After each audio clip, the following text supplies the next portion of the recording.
Start the podcast. Hello, LA5. How are you? KG3. My good man. Well, yeah, I would say that I feel in sync. In sync. Do tell. And I don't mean the boy band. I mean in the matrix of reality.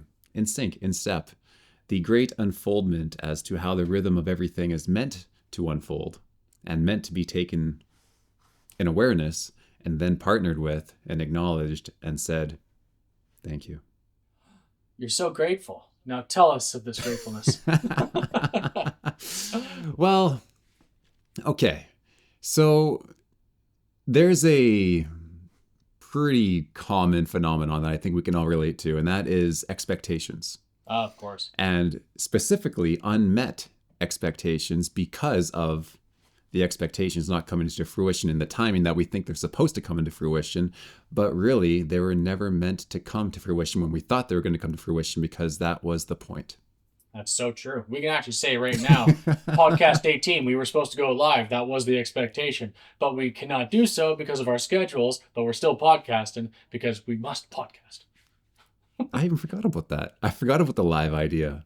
That's really neat. Yeah, we will still get to that, but we'll have to push it good. forward. The expectation will be it's going to happen in the future now.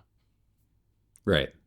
And here's an area that I think you and I can definitely relate to when it comes to unmet expectations and timing. Cryptocurrency markets, or any market in that particular. It is almost as if it is intended. That it's actually like a baked-in experience of the universe as to what it provides for the purpose of giving us a hopeful expectation as to when we think something is definitely going to happen based off of the probabilities and the timing and how everything else played out prior, fractals and whatnot. But then this is the one time that it's different and the expectation is unmet. If that expectation was actually really clung to and there was like a lot, weighing on this needing to happen kind of a thing, it makes it that much more painful, which is why they even call it max pain in the markets and the different cycles and whatnot. When you're going through max pain, that's like as low as it can possibly go, and then it goes lower because you think that must be the bottom, but then it goes lower. Yes, you know what? I feel like we've been hovering in the same area. We'll just use XRP for the example. Very much. It's gone down, but we're still up on such a macro level on the long run of the coin, And it's down, but it's still not going past a certain point. It's like it keeps bouncing off its same bottom continuously. And as I say that, I'm sure it's going to just go down as we talk because they're like, expectation again, Ryan. But we also see the ETFs rolling in. We see the institutions finally taking it seriously. There's so many things connecting for our expectation to still be met. It's just not in the time that we would assume it to have happened. Well, yeah, I mean, everyone thought it was going to be September. September was going to be the altcoin season. That was going to be the big blow off top. Oh, do you remember the terms Uptober? It was yes. when they started to say Uptober that I personally said, we're going down. Because everyone was saying October. And whenever the general consensus is something great is going to happen, that's where it's like, hold on to your boots. Just like things are about to go wonky. And the shakeouts happened. And I believe we discussed this. A lot of those shakeouts were people's longing and shorting the market. It had nothing to do even with utility and stuff of that nature. So it was interesting. It's mostly leverage. Fall down. Leverage, that's the word. Yes. Leverage flush. Yeah. Mm-hmm. And you can see that by looking at the open interest charts. When there's a divergence of the open interest, it basically shows whether or not this is real selling of the asset or is it a leverage flush that's taking place. Yes. And the divergence that's currently there for Bitcoin and Ethereum, and well, it would be for XRP as well, because that was also highly, highly leveraged. In fact, it was probably even more so because it went down dramatically further because of that cascading effect of margin calls. But point being, this looks to be close to the floor as to where it should be the floor. If you zoom out on XRP and the structure of it, $2 was the biggest resistance for a huge amount of time. Yes. Now that $2 mark is now the support. That's being defended time and time again. with good amounts of volume or volume, but also the in-net flows of the ETFs.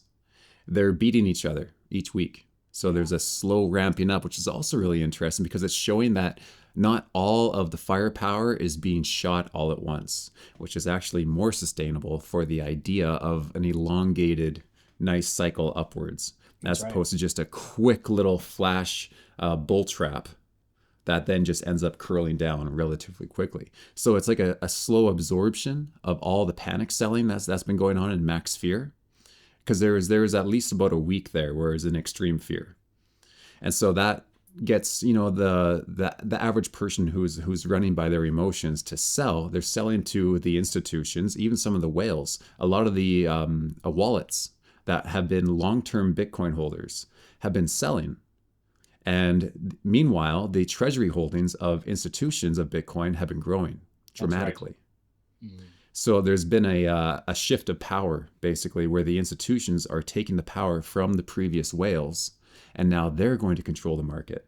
Interesting. So what we're likely seeing now is actually one of the largest bear traps of all time, where moving forward, in the handful of weeks ahead, we see one of the biggest rallies in the cryptocurrency industry ever, which of course then has to lead to a massive crash, because that's how these things go. If it's going to exponentially go up, there's going to be an exponential down. And that's how the most opportunity is created of being able to position on both sides. Yeah. Well, it's got to fake out that basically flush out the fake money, right? Like it's the gambling money, essentially. Is that like kind of like what's going to be taking place? Yeah. Mm-hmm.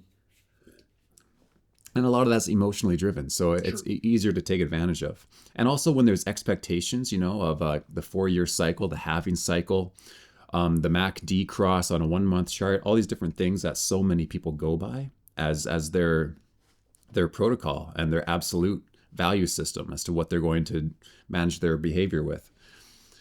When those things have confirmed all together at once, that's what we had in October and November and September is all those convergences of all those different indicators that show now is the time to sell. And so that would be the perfect opportunity to basically absorb power from the market of the forces that were running it prior, and now have a new sheriff in town, basically, which would be the institutions. And we're probably going to be walking into that in the next, handful of months now, which is actually kind of exciting. Yeah. And that's when things are really going to take off. And not to mention, when you look at the altcoin chart, it is primed for the first time since 2021 for that really exuberant phase. Yeah, well, and also the narratives there. First quarter of 2026 is really shaping up to be huge in the utility market of crypto. And because is it the Clarity Act or the Genius Act that passed, and we're waiting on the secondary one?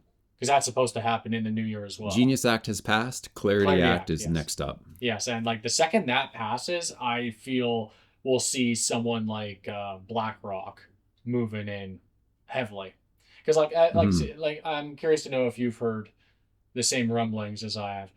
A lot of the locked up XRP that Ripple still has, that's almost being held specifically for BlackRock. Possibly. So that's why BlackRock's not talking about it. It's almost like they got the contracts where they're not allowed to say anything. And that's or the U.S. Treasury, or the IMF, U.S. Treasury, or the BIS. Yes. There's so many options as to how that could be pre-allocated. And Ripple's already connected with so many of them as well. They already have the contracts, and it's like the I's are dotted, the T's are crossed when it comes to Ripple's working with all these international settlement banks. It's very fast. It's such fascinating times when it comes to this, because we're actually seeing the momentum shift from within crypto of just it's making quick cash to it's no, you better start investing in things that will actually be here a year from now. Right. Most of the meme coins, I feel like a lot of them are just going to disappear overnight over the next year. Mm-hmm. Probably 90% of crypto is just going to disappear. Yeah, and there's tens of thousands, if not hundreds of thousands of tokens now too. Yeah, which because is anyone can ridiculous. do it within 5 minutes. Yeah. In fact, I plan to make a token in the future too, GGT token. Good gift theory Good token. gift theory Very nice. token. Yes, Yeah. I like it. It's a great name for a token, I must say. Hmm. Sounds fast. It does, and that is exactly what it's supposed to do. It's supposed to move everything so much faster and more Hmm. reliable. Just as you are, LA5, a reliable man. Good gift theory KG3. token. Coming at you, everyone. Oh, But like the main thing, like what we're talking about here is speculative ideas as to the timing of how things are going to go and why things should go and all of this. And I've mentioned time frames of a handful of weeks from now going into the next handful of months. But once again, I have no idea.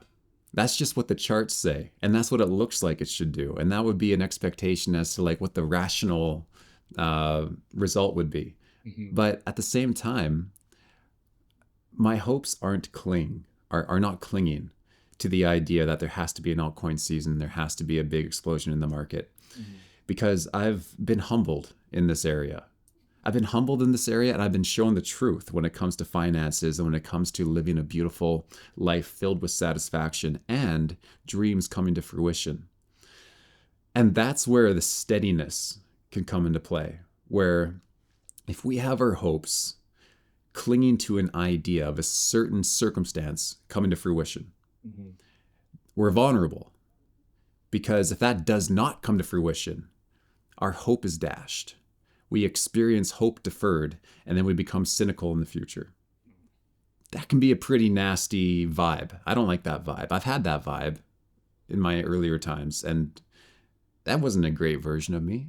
No, cynicalism. Get out of here, cynical Lars. I didn't have a lot of fun in that state. But when hope is clinging to something that is actually unconditional when it comes to our situations, now we can be that steady track holding vessel that is able to navigate whatever storm comes, regardless of what kind of a storm it actually turns out to be. Because it's not, the hope is no longer stuck on the idea of how something must go. It's stuck onto the concept that no matter what happens, it's going to be working to my good. It's going to be actually working to my benefit in ways that are greater than I can actually understand. But if I trust the process and I hold the track, it's going to actually work out to be an investing period that serves me greater than had I not even gone through the storm at all. And so that mentality now brings that steady flight, and you can just hold the same trajectory without being double-minded and thinking, did I mess up? Did I miss the boat? What if I did this? I could have done that. Maybe I should have done this. And all of a sudden the mind just spirals and the airplane goes into a spiral dive, and all of a sudden there's a seagull that gets nailed, and then that takes out an engine, and then there's a fire on the wing, and that's a huge problem. But, then a nice rainstorm comes, puts it out for you, and gets you back on track. A tornado hits you and puts you right back to where you need to be, and then boom, you can hold the track from there. Great. Didn't have to stress the entire time. This is the wildest flight I've ever been on. Ladies and gentlemen, you might experience some turbulence. Oh, look, a tornado. Yeah. Oh, okay, I'm fine. Yeah, point is, when hope is in the right place, we become unshakable. That's my bottom line. Yeah, well, we learn, right? It's the learning process. We don't fail. We don't actually have unmet expectation. We have unmet expectation is our ego trying to take control of the driver's seat. When Jesus is like, I got the wheel. It's okay. Don't worry about it. And we're just like, yeah, you're right. You're right. I'll just relax. It's fine. You take it. Oh, the dreams. Exactly. I remember this one dream. I think I was in the shotgun seat in a car. Mm. And I was going down a hill. There's no one in the driver's seat. Oh, no. There's no one there at all. And all of a sudden, at the very end of this road is a huge cliff. And there's a hairpin turn before the cliff. Oh. And I can't quite remember the exact details. But as I was trying to turn the car, Mm-hmm. I was actually causing the car to spin out and go out of control. And then at the very last second, the car just simply turned itself when it needed to. And it would have been better off had I not interfered at all. Ah, oh, part of a dream, but oh man, such a good metaphor for so many situations in life. Mm. If you had just went with the path that was already presented instead of thinking you can control an outcome. Oh, Oh this has my happened to goodness. me far too many times. I mean, are you KG3. ready for? Oh, please, LA5. Oh, is this a double idea? Oh no, I I want to hear wonder. yours first. Mine feels more like I'm backtracking. I want you to move us forward. Okay, great. Because I was thinking about your movie, and was there a deadline that was set? And were you about to bring that up? I was. Oh, I love it. Yes. So today, right before you called and we moved up our podcast time, I just got back from meeting with Curtis Hickey, who is my sound designer, sound operator, doing everything sound. It sounds so good. It is the most perfect sounding movie I could ever ask for. Every Mm. piece of dialogue is just all equalized and crisp and perfect. No tinny sounds, no reverb that isn't necessary. Everything just sounds so great. Last night I met with Ryan Moss. He's doing our visual effects. He's been working on rotoscoping for months. He finally has it at a point where he can drop the effect in and show me what he's doing. I got to watch it last night. I'm so happy with it, so pleased. Both of them tell me, okay, we promised to have this for you before the new year. It's like it keeps timeline keeps moving. But then I can do this, my friend. LA5, I can do this. 1 year ago today, I was sitting at 5 days of what turned out to be. I always say it's 13 days because it was 13 full filming days, but there were 2 extra days where it was very much guerrilla crew. It was just me essentially and the cast, and we went and did little scenes for me to fill out certain scenes of the movie. So really, there were 15 days of filming. This time last year, we were only 5 days into filming. We are now sitting at a completely cut film, a completely colored film, 90% wise, and a film that is 98% done. I have no complaints. Am I still wanting it done so I can have it shown and share it with the world? Of course. But every time I meet with the people who are still working on it, they're working hard, they're doing great work. And who am I to say, your work's great, but it's not all my time? Mm. You know? And I'll tell you, I've heard from both of them, which makes me feel also better about it. They say they appreciate me not harking on them because it makes them want to do better on the work as well. Because Ah, they're yes. saying you're not forcing me to cut corners because I want to make it sound perfect, make it look perfect for you for the project. So again, instead of letting that, like, the ego is not holding the wheel. I'm letting Jesus take the wheel, and Jesus is like, hey, you want this movie to be good, Ryan? Just let me drive you there. And that's what I'm doing. Mm. I'm just holding back. Hmm. I'm letting them finish what they need to do. And every time they show me an update, it's better than the last time I saw them. Yeah, I guess that would be a thing. It would be different if when I meet up with them, it doesn't look different or doesn't sound different. Then I'd be kind of like, okay, well, what's taking you so much time or something? Maybe then I get a little bit Right. more agitated. But every time I Right. go, it looks better. So who am I to say, hey, you're making my movie look better, but hurry up, you know? Yeah, that would be like one of the members in the band being like, "Hey guys, we have to finish this song right now." So they up the tempo. All of a sudden, unbeknownst to everybody else, by 10 BPM, and the Yeah. bassist is now way ahead of the entire band, and it just crumbles the entire song. Yeah, it But just you're wouldn't make finding the sense. actual rhythm. You're finding the beauty within the song, and you're letting it play out. You're letting it be sung, and that's where you're gonna find the greatest reward too. And even with when I'm going to be airing the movie in theaters, it wouldn't have been till January, February anyway. So if it takes till the new year for them to finish the movie, and when I say new year, I mean still within 2025, but before 2026. Again, who am I to, like? It's like, what am I rushing for? I don't have a set date for the theater yet. So it's Mm. not like I have a deadline. That being said, I am at the point where I do believe that is what I'm going to do.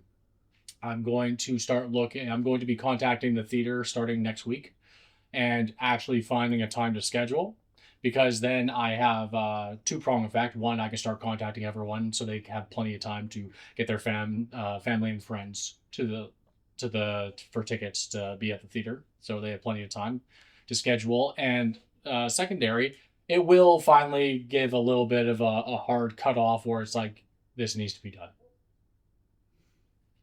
because we're at the point where everything that's left, because Curtis has told me everything he has left to do, for him it's the fun stuff. Same thing with Ryan. He says all the tedious stuff with rose scoping is done. Now it's the fun stuff. It's actually building the portal, building the effects. You gotta see this one effect. I'm so stoked for you. So when Ian's character shoots the bullet through the portal and it kills a Yeti and the portal becomes unstable and it goes and it sends a shockwave. I always had this placeholder shockwave effect that just looks goofy just because it's a placeholder. Ryan showed me what he built. Wow! It looks so cool. It's like something out of it's a movie. It's something in a movie, but something that you would see in like a high budget movie where that bomb goes off and just that shockwave hits them and you see the effect of it ripple around them and just the shockwave like ripples and goes through. I love that effect. It looks so good. And to see it placed into the movie, the heart goes da da da da. Oh, it's wicked. Yeah, so super happy with it, and yeah, that's where I'm landing with the movie.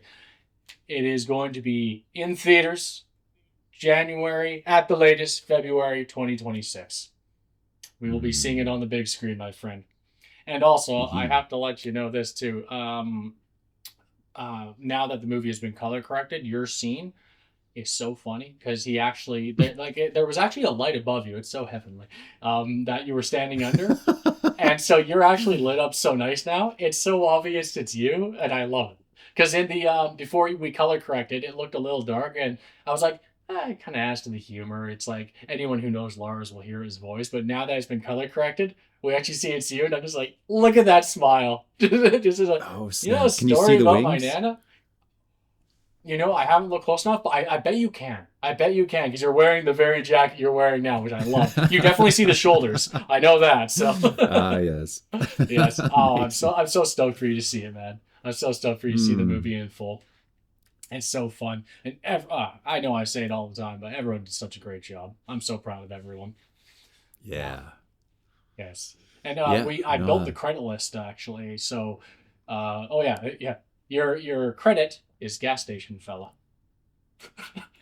So Gas Lars station Anderson fella? as gas station fella. Well, I mean, that's descriptive. Right? Makes It's just like sense. people will be like, oh yeah, that guy, that fella. Seeing the credits though, it's interesting. Seeing all the credits in really makes you realize, well, one, I throughout the process of this movie, I hired 75 people. Wow. I can actually say I actually gave people work. It's an interesting thing to say and to know. It's like it's not like I didn't have a business, but I made a project where I had to hire people, and there were 75 individuals who came and helped build this project, and I got to cut a paycheck for it. It's interesting. It's interesting to say. It's just like it's, at some point in my life, it's like, yeah, I had a project where I hired that many people, and we have an end product that will be seen by the world. It's very fun. Yeah, and all my friends and family are in it.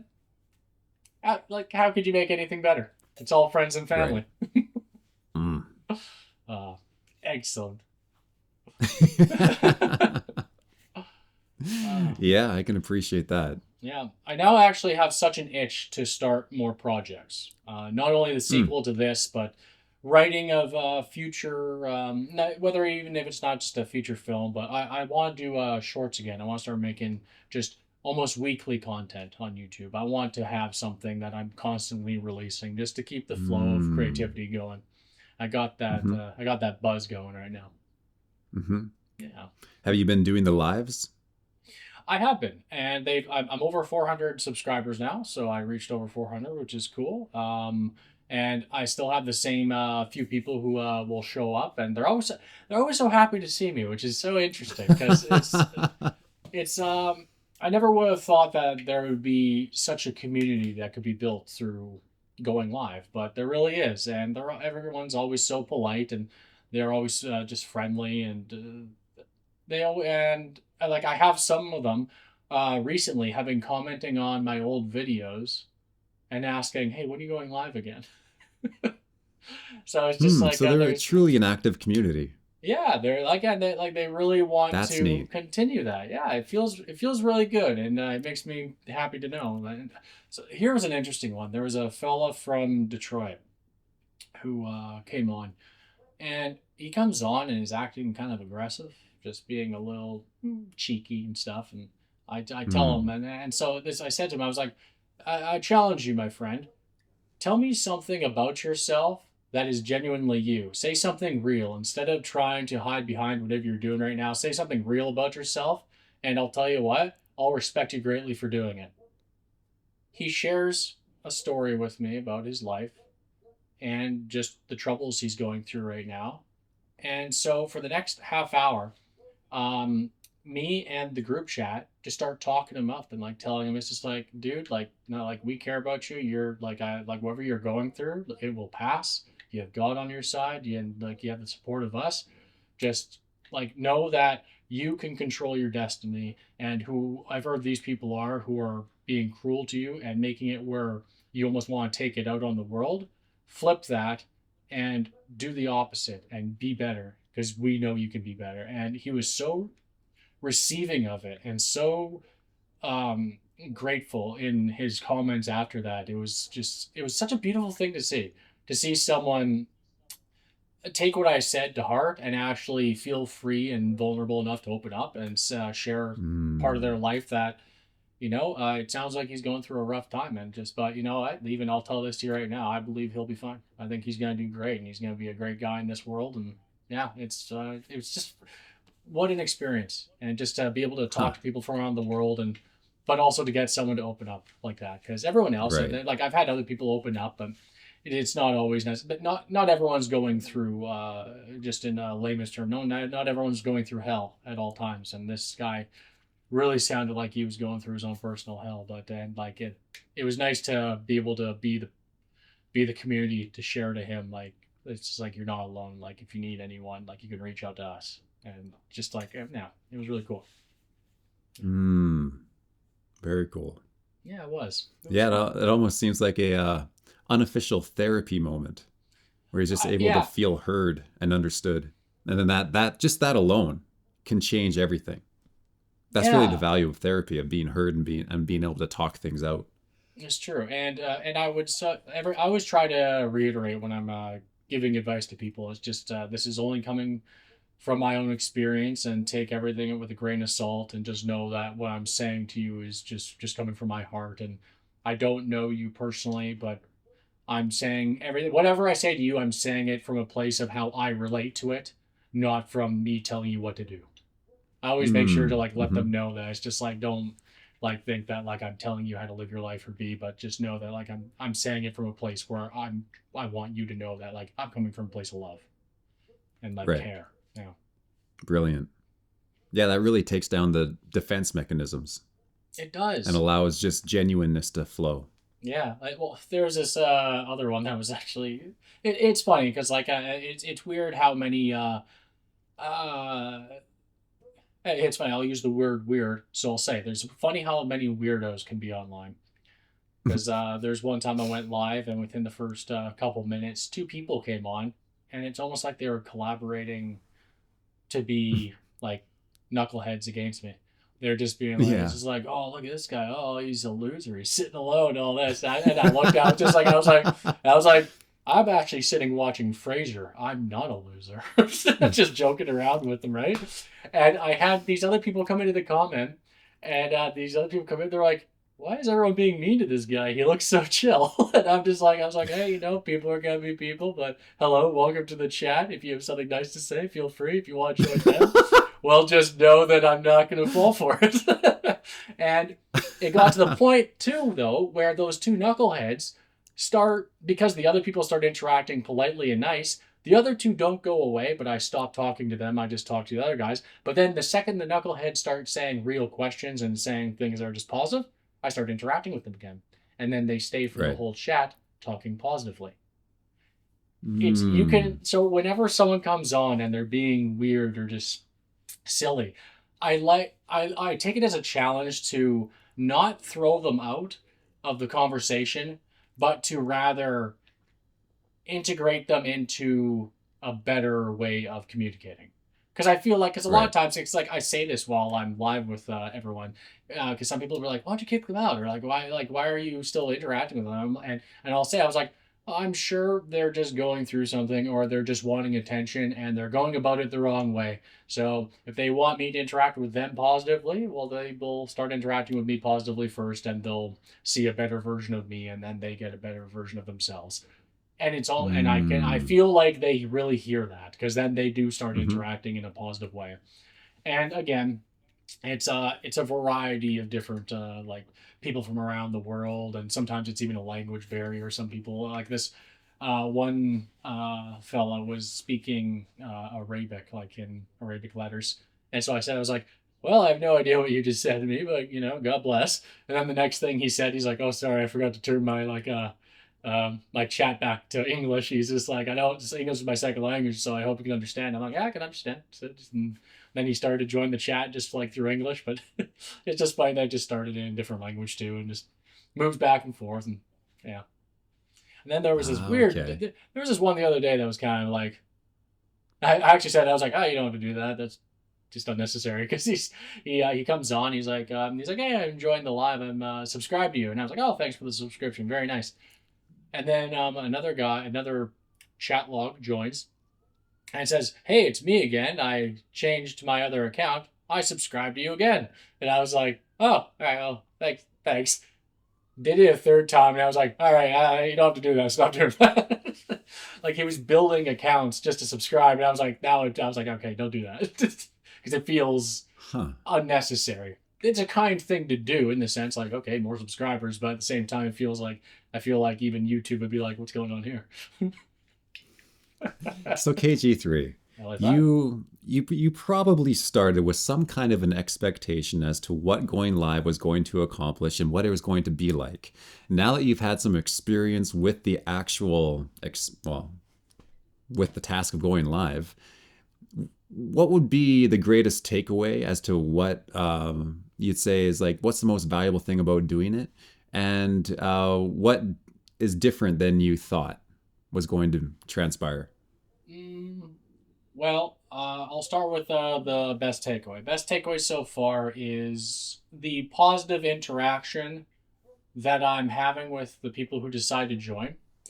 Not just through the conversation of finding out just about people and their whether it's their daily lives or their interests from around the world, which I think is very cool. It's a fun thing to be able to do. It's it's the biggest I think it's the biggest win, and the one I wasn't expecting. I can combine together, was that I have an impact on people.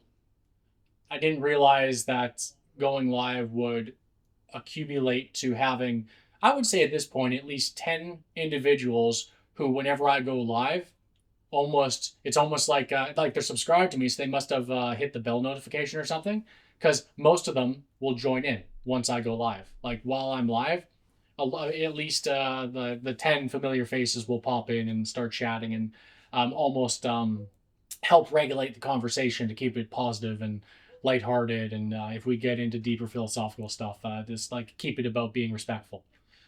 Mm. Yeah. So yeah, I didn't think that, and also I didn't think I'd enjoy it as much as I do. I enjoy just having Ah, okay. conversations with people. Yeah, I really do. I enjoy just chatting with people, and whether it be just about, like, some of them just like bring up just like what they like to do just like in their hometown, or like what the most important thing is to them in their daily lives right now, and like I like to hear them out. And sometimes they say something that's even just like new to me, like this one person was telling me they were from Nepal, and they were telling me all about this small mountain town that they are in Nepal, and like what is so unique about their town. Like they have this very unique style of Hinduism, spiritualism, that a lot of people from around the world come and will actually like vacation there just to do spiritual journeys and like walks and stuff. So it's just stuff like that. Like I never knew that was a thing. So it's just cool to learn. Yeah. And then there's the Interesting. situations like I told you with the fella from Detroit where, he opens up and he shares things that are going on in his life that, it really did feel the way he was describing it. It felt like I was the first person to ask him how he's doing, that type of thing where like he doesn't have a support system that like where he has to like almost have a wall up at all times, hence why he was being a little bit of a disturber at the top, just because he Mm. feels like that's how he has to be to almost get attention. So just like being able to help people uh, be more than who they are, or let me rephrase that, bring them back to who they are because they're putting on a facade. Ah, Yeah, right. I feel like that is something that I've been able to experience with a lot of people who I go live with, where there's a facade there that slowly comes down the more they communicate with me. And I think that's why they are Mm. happier to come back. That's why I have so many people who are happy to come and join me on the lives again because they know that I'm just going to be real with them. I'm just going to be me, Huh. and I'm genuine. Authenticity. Authenticity. Keep your mind fixated on whatever is authentic and true. Yes, and I That remember is you that is saying. something. I remember you also saying that that was the head of YouTube said that if you're going to really pull an audience, you just gotta be yourself and be authentic. And so Right. I can actually thank you for that as well, just because you shared that knowledge with me, and it probably did transpire into every time I've gone live since. Because I really am just being myself. A lot of times recently too, because like it takes about sometimes 5 to 10 minutes before like the chat really starts to get going. I'm sitting there just watching Mhm. Frasier, and so people are just watching me laugh at Frasier. And it's funny because like the people will come in and be like, "Hey, what are we watching? I want to laugh too." And I'll be like, "I'm watching Frasier, and this is what's happening." And then some people are like, "Oh, I don't know that show," and others are like, "Oh, I know that episode. That's a fun episode." So it's just like it's fun to even just with the little stuff like a lot like just water cooler talk you start the chats off with, where it's just about TV or just about like, "Hey, how's your day going? Oh, how are you?" Right? But then the further into the chat, the more it becomes about wanting to know about deeper topics, whether it's about ourselves or just about life or philosophy, thoughts. Yeah. Yeah. Hmm. So I feel like this comes right back to the original content that we started, like first episode of this podcast. What is the optimal, most rewarding human attitude? And I feel like having expectations as not something to be fixed on, but having the adaptability factor baked in where this might actually be more valuable than I thought in a completely different way. And there might be a better timing than what I'm expecting for it to play out. Being open to both of those different elements, I feel like would really help with the unconditional, victorious attitude where we're always looking for something to be great, but you're not defining what that has to look like and when it has to happen. But you know it's going to be there. You're holding the track of belief that it's going to present itself and it's going to be better than I expected. You don't know when. Maybe it's days, maybe it's weeks, maybe it's years, maybe it's decades. But if you can remain open to the idea of the timing being anything, Mm-hmm. keeps that hopeful, nice and steady approach and expectation. I mean, I thought we are going to have more time, but I just got a text about 5 minutes ago saying that it's time to go pick up Michelle. Hey, not a problem, my friend. Well, then let me leave you with one last thing before we end the podcast when it comes to the live. Because I think the good takeaway is authenticity. Mm, Being authentic has not going on this live to be authentic has not only helped just with the lives, I think, and the chats and just in general. Recently I find I have an interview tomorrow for a new principal agent, and I got new headshots.